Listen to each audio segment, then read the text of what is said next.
In this video, I'm going to show you how to create a transition between two slides in your presentation in Canva.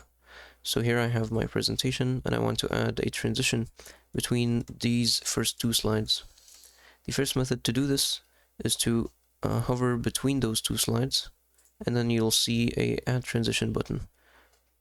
And just click on that button and now you'll see the menu of transitions, and you can choose your transition. You can hover over it to preview it.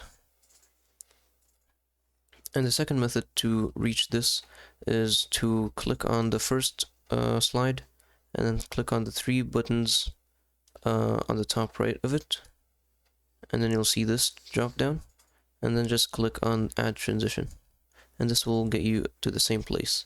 And now you can choose your transition, and I'm gonna just choose flow here, and then you can close it.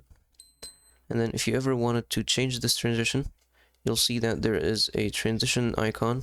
It's going to be purple between those two slides. So just click on it, and now you're able to visit this place again and change this transition, perhaps the seconds or duration. And that's it. That's how you can add a transition in your presentation slides. Please don't forget to like and subscribe.